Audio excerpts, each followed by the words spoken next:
রানীর কাছে ক্ষমা চেয়ে নে না। অন্যায় তো তুই করেছিলি। আমি অন্যায় করেছি? আমি অন্যায় করেছি? হ্যাঁ, তুই অন্যায় করেছিলি। রানীকে সবার সামনে চটটা তুই মেরেছিলি, অপমান তুই করেছিলি, অবিশ্বাস তুই করেছিলি। কিন্তু ভাই, তুই একবার ভেবে দেখ তো, রানী কি সত্যি এতটা আঘাত ডিজার্ভ করে?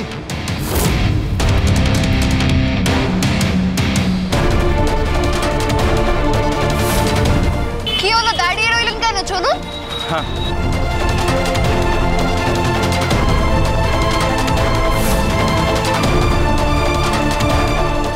তুই না আগাগোড়াই সরল সাদাসিধে হয়ে গেলি রে শেজা। আজকালকার দিনে ভালো মানুষের কোনো দাম নেই।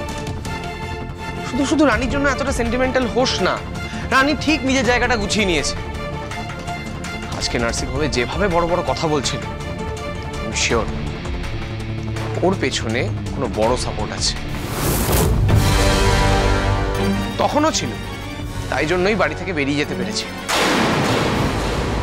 সেটা আবার প্রমাণ করে দিয়েছে তোদের রানী।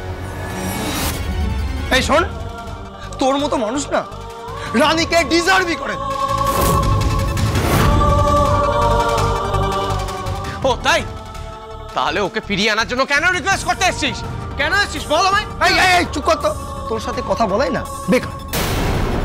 আচ্ছা, একটা কথা বলছি, ভালো করে শোন। শুক্রবার হয়তো আমি তোদের পার্টিতে থাকবো বাড়ির প্রেস্টিজের কথা ভেবে, কিন্তু সেটা শুধুমাত্র হবে আমার ফিজিক্যাল প্রেজেন্স।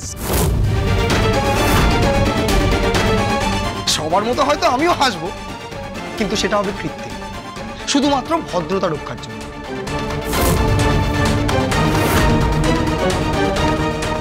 মন থেকে আমি তোদের আনন্দে শামিল হতে পারবো না।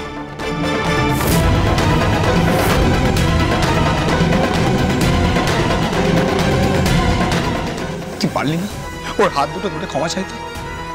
সরি স্যার, আমি আপনার সাথে সহমত নই। এই প্রফেশনটাকে আপনার মতো অনেকেই টাকা রোজগার করার মেশিন ভাবে, কিন্তু আমি তাদের মধ্যে পড়ি না।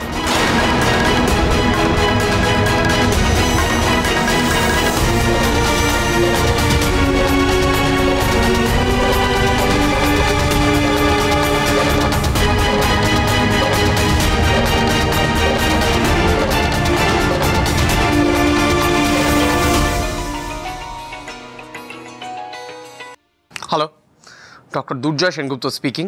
কি ব্যাপার ডক্টর দুর্জয় সেনগুপ্ত?